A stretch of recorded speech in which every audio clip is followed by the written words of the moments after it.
Eu não sabia, até os meus 20 anos de idade, quando fui ordenado pastor presbiteriano, no dia 10 de janeiro de 1977, com 20 anos de idade, que meu pai, que era agnóstico, e antes de eu nascer ele tinha deixado o catolicismo já alguns anos antes e enveredado no agnosticismo, por total descrença no sistema religioso e também por tudo que ele tinha aprendido do pai dele, que era um indivíduo que praticava a espiritualidade do humano e gastou a vida toda dele cuidando do próximo.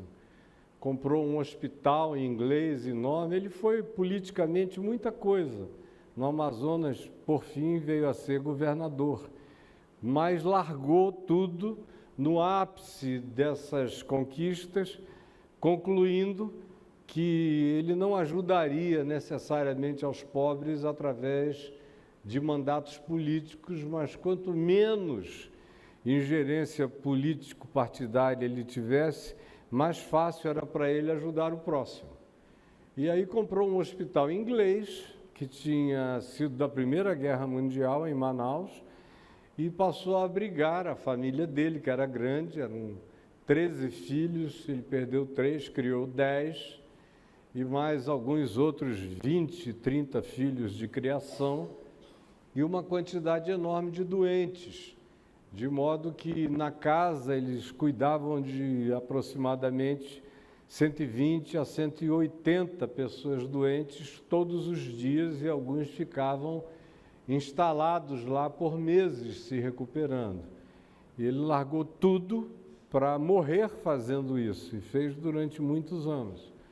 Meu pai, que foi profundamente influenciado pelo seu próprio pai, não conseguiu seguir os ditames católicos, e não tanto pela moral católica, mas porque para ele não fazia sentido que Deus, se Deus era Deus, se havia Deus, se deixasse condicionar por esquemas tão pequenos, tão humanos, tão medíocres, tão banais, numa naturalização absurda da falta de pensamento, muitas vezes, e de dogmas completamente inconsequentes e desumanos.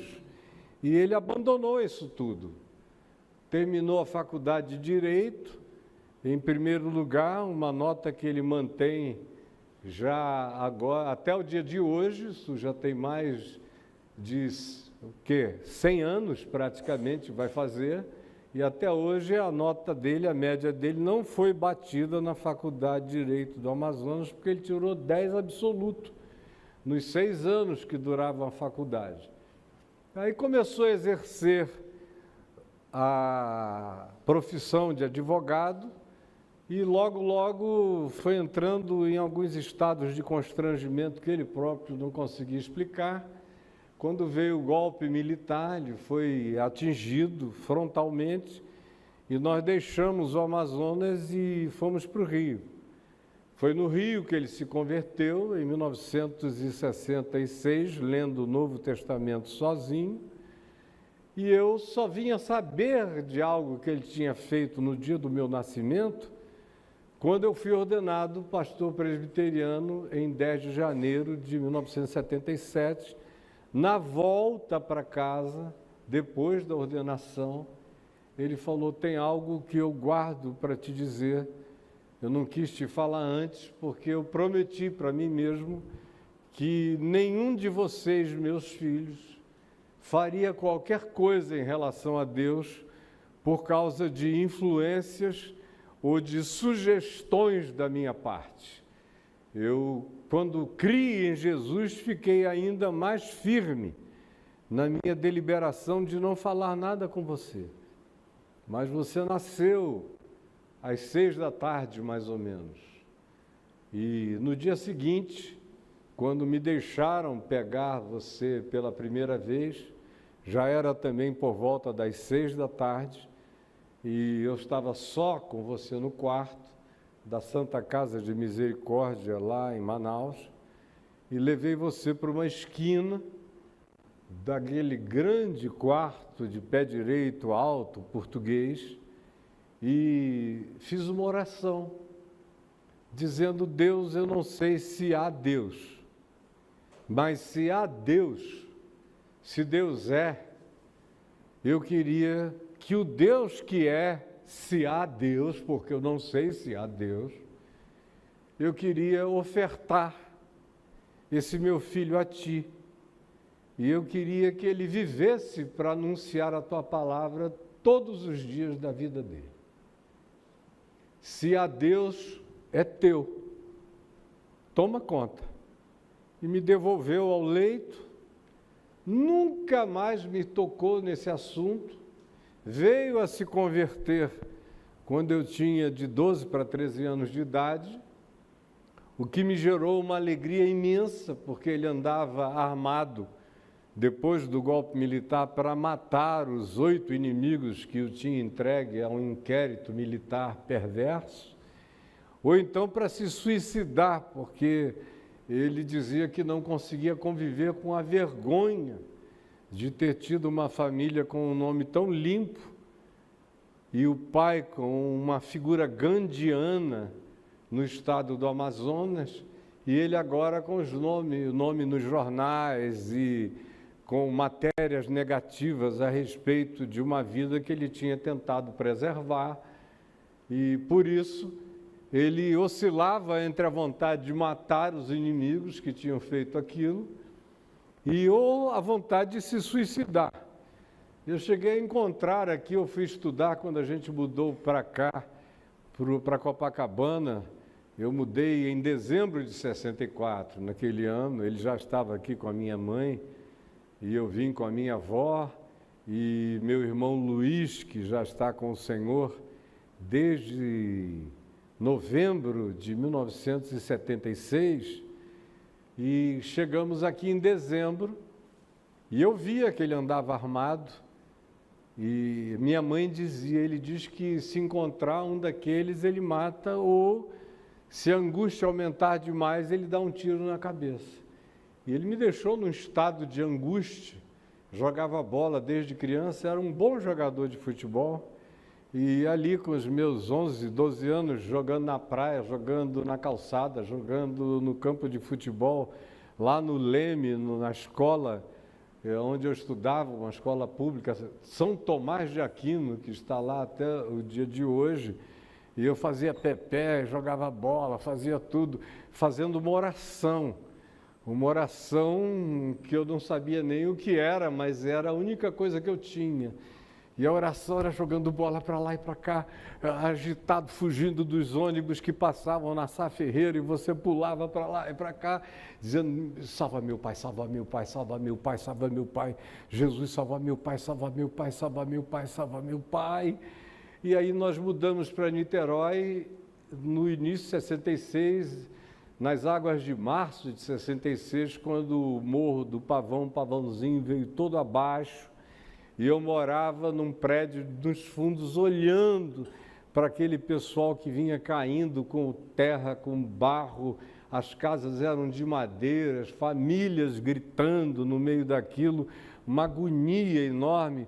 Foi o meu primeiro encontro com a tragédia humana explícita, e aquela lama toda, eu fiquei tão aflito que meu pai resolveu nos tirar dali e nos levar para Niterói, para um lugar muito mais agradável, e foi aonde ele, ouvindo um texto bíblico lido pela dona Maria José, esposa do reverendo Antônio Elias, na escola dominical da Igreja Presbiteriana Betânia, naquele tempo, que minha mãe frequentava e nos levava a reboque a todos nós, e ele foi lá nos pegar e ouviu um texto de Hebreus 11:1 sobre a fé.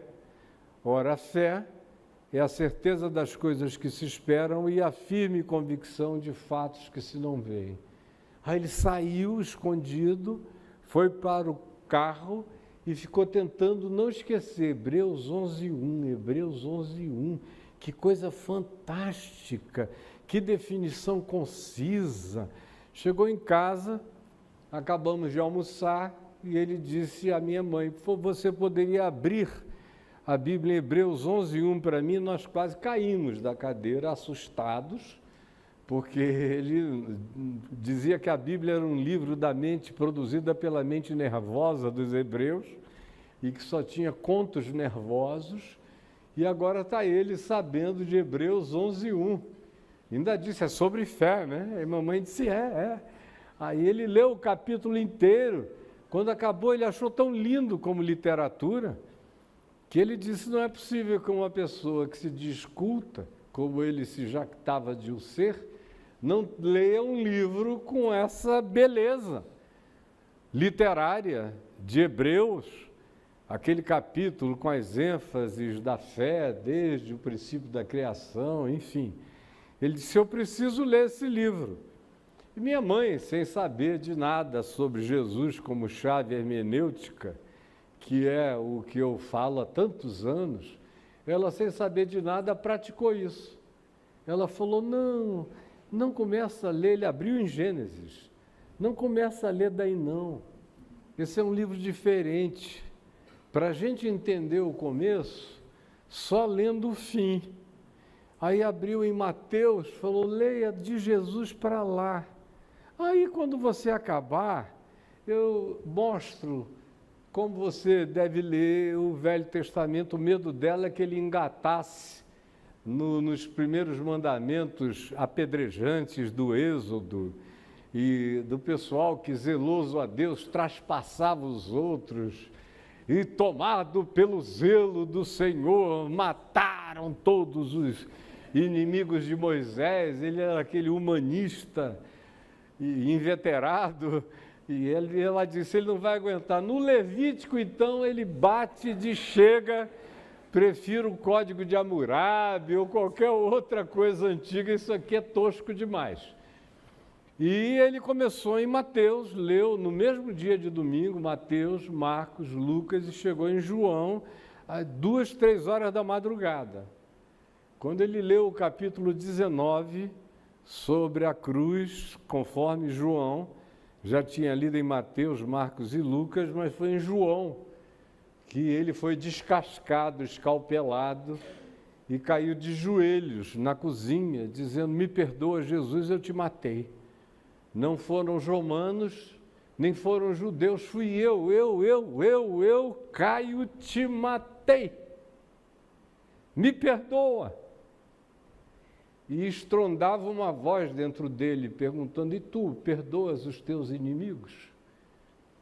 E depois de algumas vezes de pedir perdão e ouvir a mesma voz, ele se levantou, pegou 8 cartões de Natal, mandou para os 8 inimigos em Manaus, dizendo, aquele que disse, eu sou o caminho, a verdade e a vida, me ordena chegar à tua presença e te pedir perdão por todo e qualquer mal que eu possa te ter feito na vida e dizer que tu estás perdoado de todos os males que tu fizeste contra mim.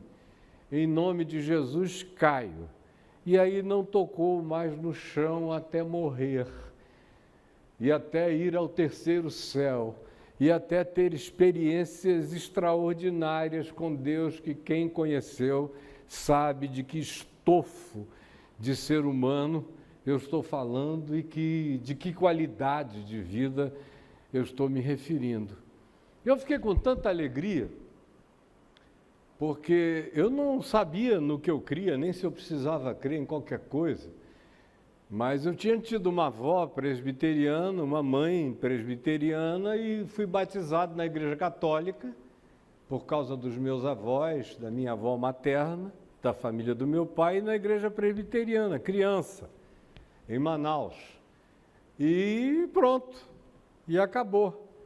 Como eu estava mais perto da minha mãe e da minha avó, eu vivi aquele tempo de Jesus salva meu pai, salva meu pai, salva meu pai. Agora, meu pai estava fora de ameaça, de suicídio ou de assassinato, cheio de amor, parava na rua, abraçava quem passava e testemunhava para todo lado, não conseguia mais advogar nem contra aqueles que ele era contratado para advogar contra, promovia a reconciliação de todo mundo, abria mão de quantias vultosas, de inventários fabulosos, porque ele dizia, não, por que vocês vão gastar esse dinheiro todo comigo?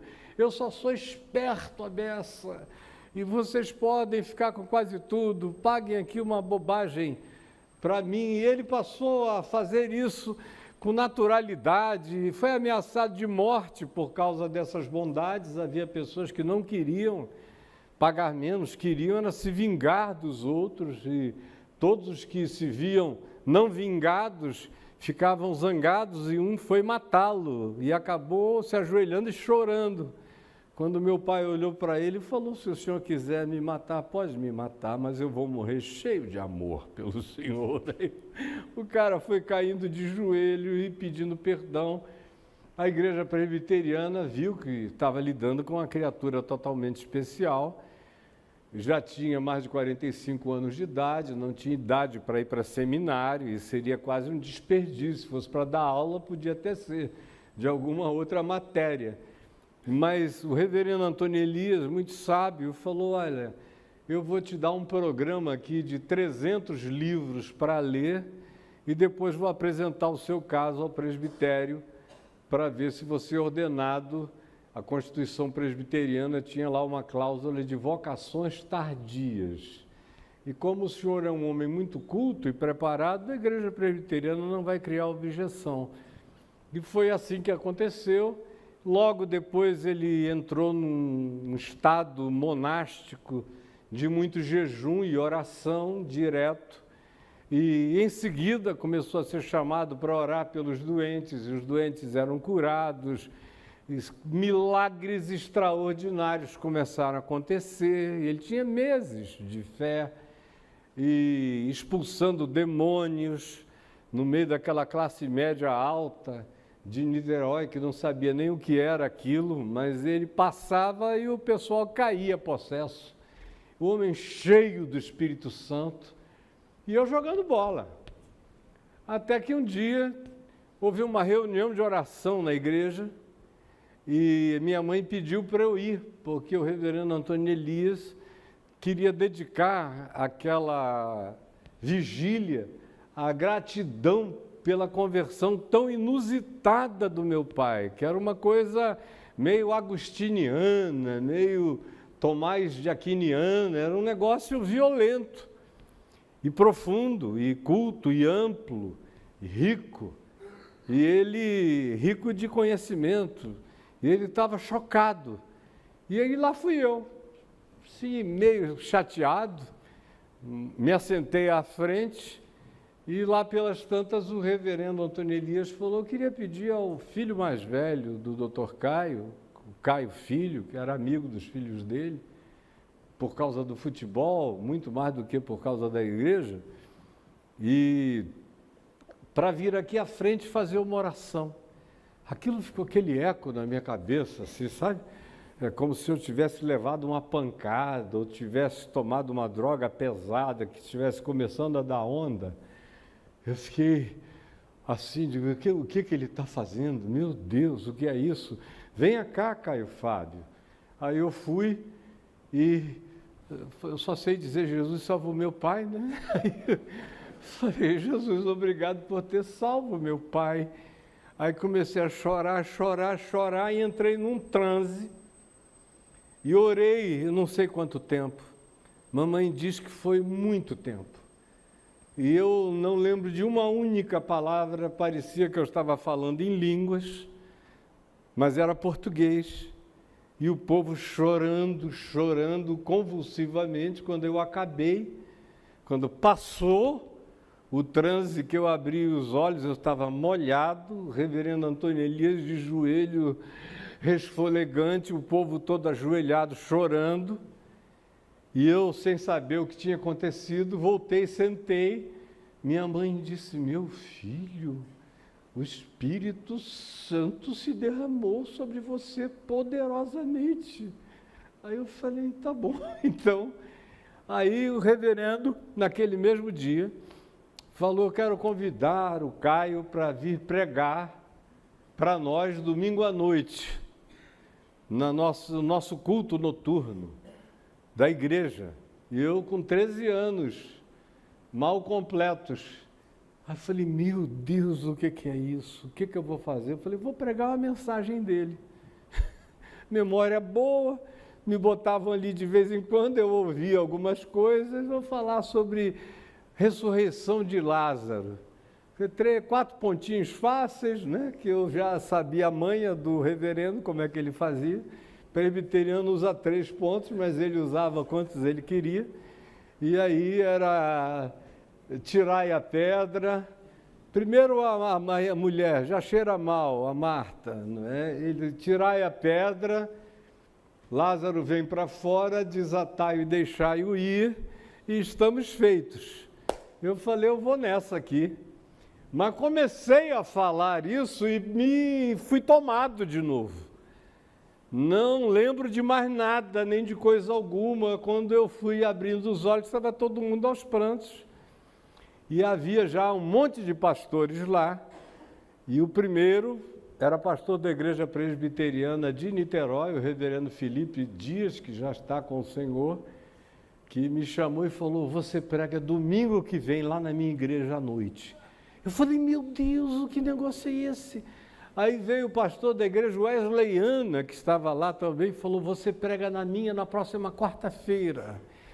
Aí tinha um pessoal ligado ao doutor Acioli, que era o pai do Paulo Brito, e o doutor Acioli também naquele tempo era membro da Igreja Betânia. Ele falou: você vai pregar na minha reunião de segunda-feira.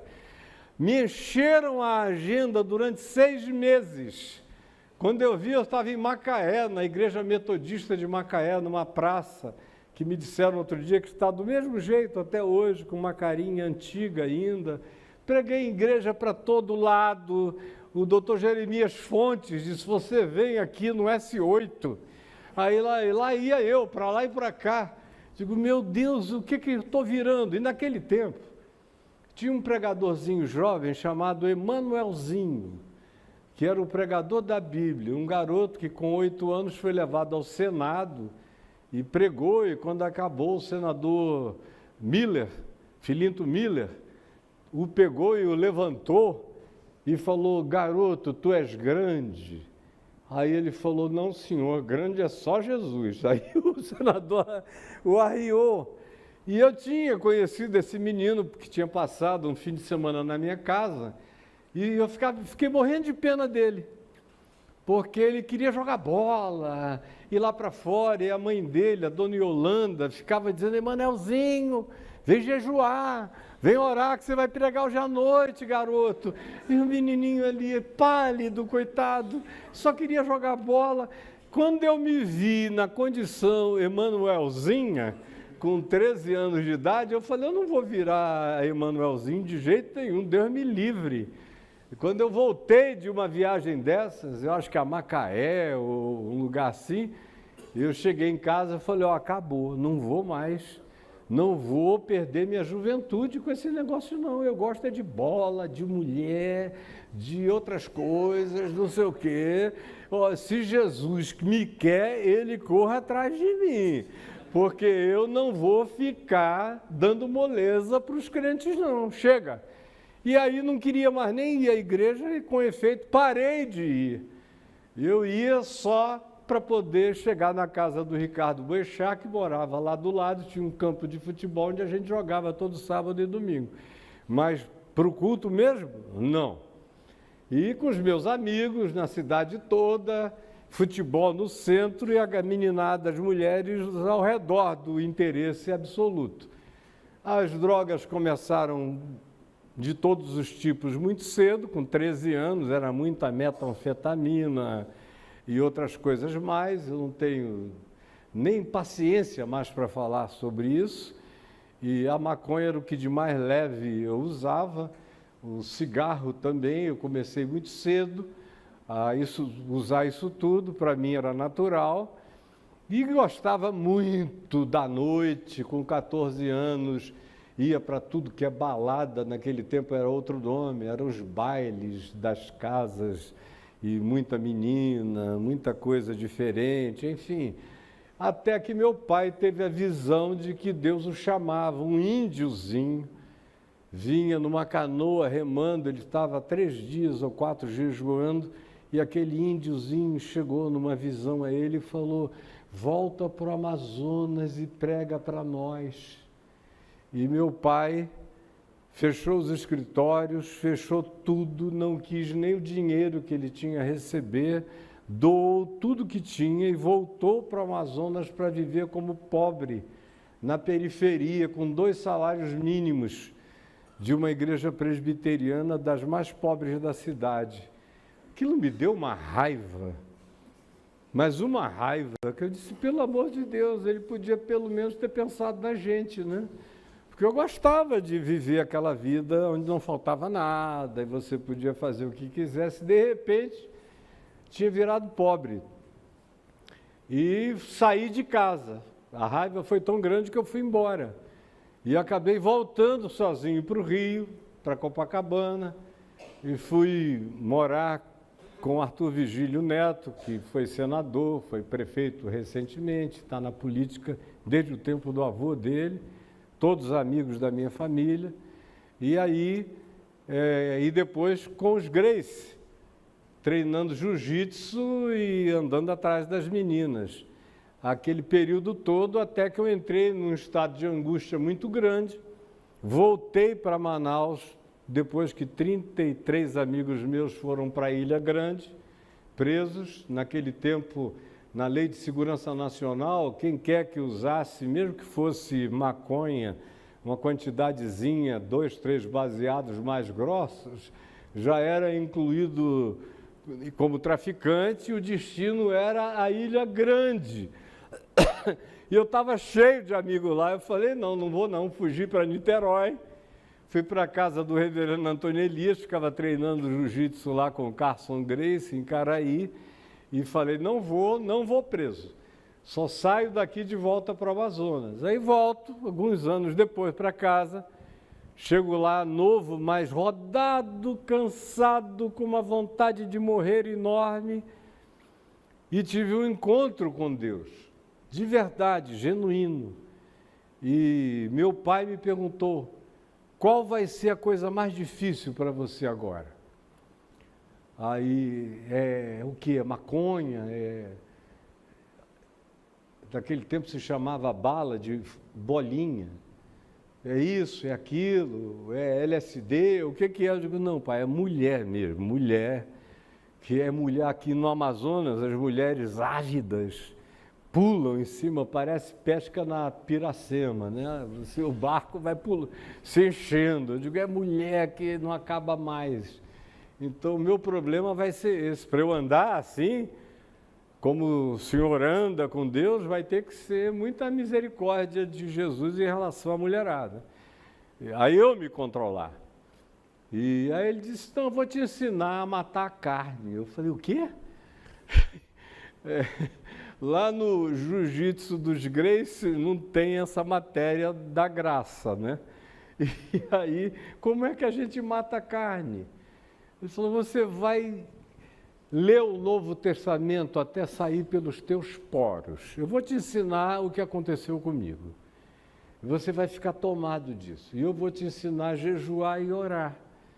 E aí nós começamos a jejuar e orar, mas eu preguei já desde o primeiro dia em diante, já saí dali, fui à praça, comecei a pregar para os amigos da alta sociedade e para os hippies.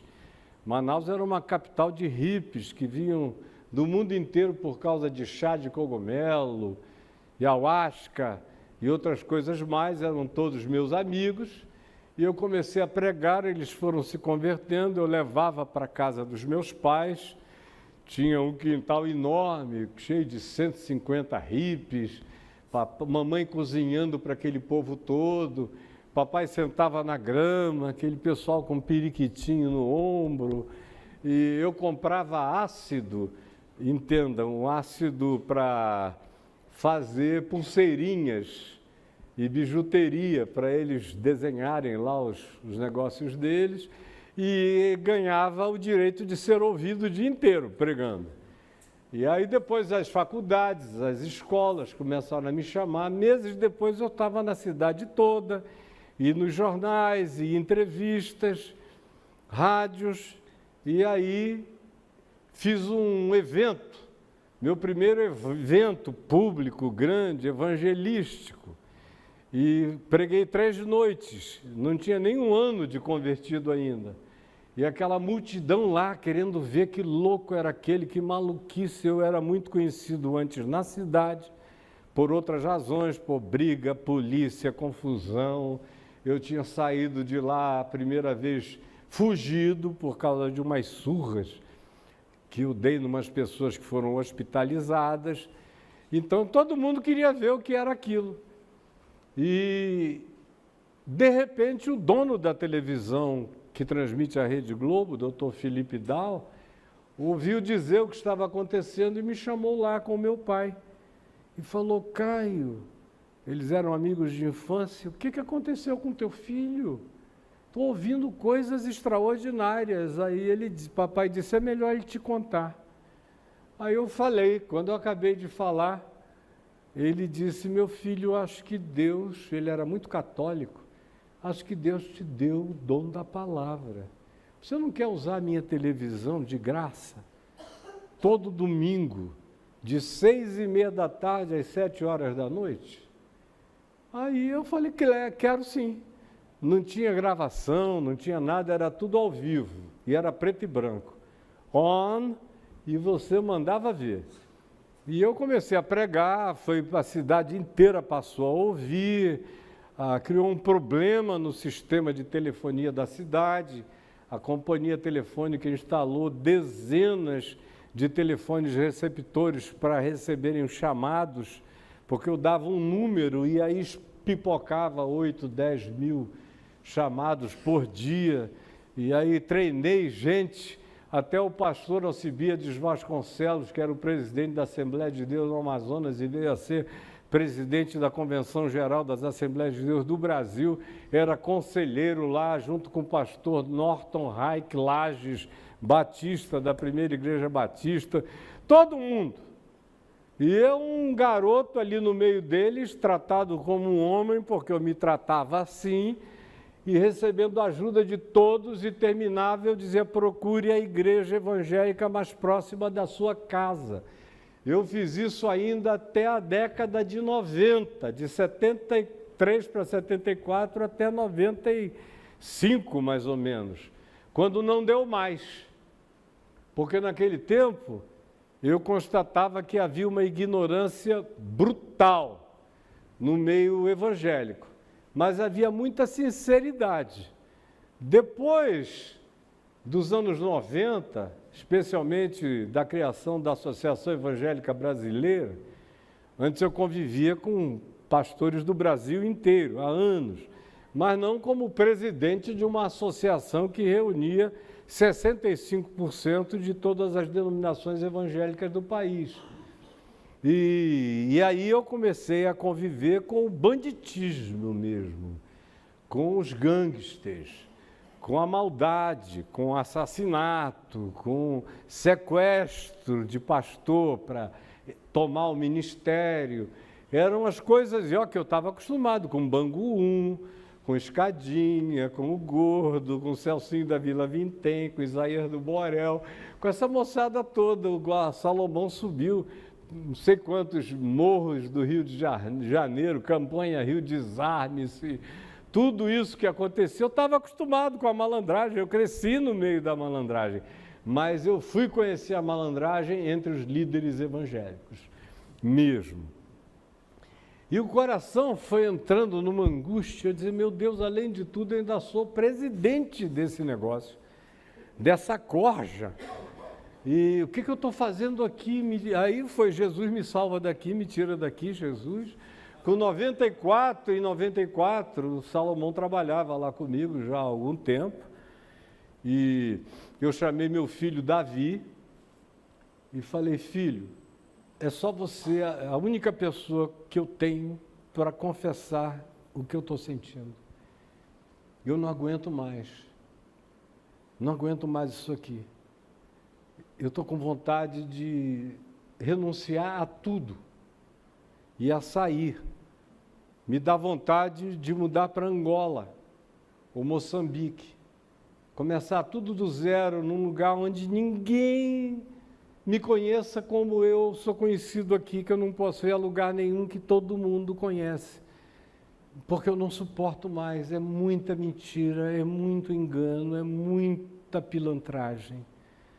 E o Salomão assistiu cenas de figuras públicas que recebiam dinheiro, um deles recebia 40, 45 mil dólares de um líder denominacional para ficar de plantão, para falar mal de mim toda vez que eu abrisse a boca e dissesse alguma coisa na Globo ou em qualquer outra mídia que eles não gostassem ou que fosse contra eles, aí esse indivíduo ia e falava de mim lá. Depois, antes ele ia chorar, como algumas vezes ele chorou, me dizendo, um cara como você nasce de 200 em 200 anos, mas eu vou ter que falar mal de ti. Eu vou entrar para a história falando mal de ti. Eu falei, escuta, essa não é uma reunião póstuma. Você ainda pode se converter, fulano. Mas não adiantava, ele não desistia da grana dele, os outros. E o meu filho Davi, quando eu disse isso a ele em 94, ele falou, pai, não tem jeito mais para você. Eu sinto te informar, mas você está perdido. Você vai ter que ficar aí no meio dessa confusão, porque não tem saída. E o meu coração foi entrando num cansaço. Todo mundo estava vivo aqui em 95, mas nenhum de vocês suspeitava que nada disso estivesse acontecendo dentro de mim. Nem os que trabalhavam comigo. Mas eu estava numa dor, numa angústia insuportável. E os 3 anos seguintes foram horrorosos. O desânimo com aquilo tudo foi enorme. E eu fui sentindo que o meu coração piedoso, que tinha prazer na oração, no jejum, e às vezes eu ficava 5, 6 dias na floresta, jejuando, orando em silêncio. O Novo Testamento estava todo de cor na minha mente, os salmos, as porções inteiras dos profetas, o livro de Gênesis ou qualquer parte da Bíblia, eu sabia onde cada coisa estava. Dizia, pode ir no capítulo tal, está no verso tal, bota o dedo lá, em qualquer lugar, de qualquer lugar, eu tinha tudo aquilo dentro de mim, com amor. Aí, de repente, eu fui sentindo aquilo virar profissão. Eu aprendi a fazer. Eu era criativo, inteligente, tinha uma ótima memória, culto. Tinha lido muito, muito mais do que os meus amigos todos, de teologia e de tudo mais. Tinha passado tempo estudando fora, nos Estados Unidos. Entrei nos teólogos que mais me interessavam, os que eram menos lugar comum, menos teólogos e mais pensadores provocativos. E me enriqueci muito. E já vinha viajando para Israel desde os anos 70, de modo que eu tinha ido muitas vezes. A minha cultura bíblica, arqueológica, histórica, e tudo isso tinha aumentado enormemente, e convivia com arqueólogos excelentes. Então, os aparatos, os instrumentos da melhor formação estavam dentro de mim, mas eu tinha perdido a alegria. Porque quando nós criamos a EVB, eu tinha esperança, da seguinte esperança de fato, que aquele pessoal só era como era, porque eles não tinham tido a chance que eu tinha tido de saber o que eu sabia, de entender o que eu entendia. Mas logo depois eu vi que não, eles não sabiam exatamente o que eu sabia, nem entendiam como eu entendia, mas eles sabiam bastante para não serem daquele jeito, era escolha mesmo, era escolha. Aí, quanto mais eu fui vendo que era deliberado, que era perversa a história, mais absolutamente nauseado eu fiquei. Era náusea que me dava. E aí o cansaço foi chegando. E com o cansaço, que eu não posso nem chamar de burnout, porque é uma expressão pequena e fútil para o que eu estava sentindo, era o esmagador. Uma vontade horrível de desaparecer da existência, tomando conta de mim, e tinha que pregar de manhã, de tarde, de noite, de manhã, de tarde, de noite, viajava todo dia. Salomão lembra que eu chegava lá, fazia reunião com diretoria, 11 horas eu estava num avião para algum lugar do Brasil ou para algum lugar do mundo, pregava à noite na Europa, voltava de madrugada para estar de manhã aqui. Nos Estados Unidos eu ia toda sexta, voltava toda segunda noite, e pregação, e pregação, e pregação, e tristeza crescendo dentro de mim. E milhões se aproximando, mídia aos milhões para todo lado, numa época em que eu tinha amizade com as figuras mais influentes do país, em todos os níveis e em todos os estados. E o que eu queria era apertar, um estalar de dedos, eu chegava e conseguia. Mas queria largar aquilo tudo, porque tudo tinha começado por causa da paixão exclusiva pelo Evangelho simples de Jesus. E agora, meu coração não aguentava lidar com o covil de assaltantes e com a maldade que eles instilavam no coração dos crentes na ignorância da maioria.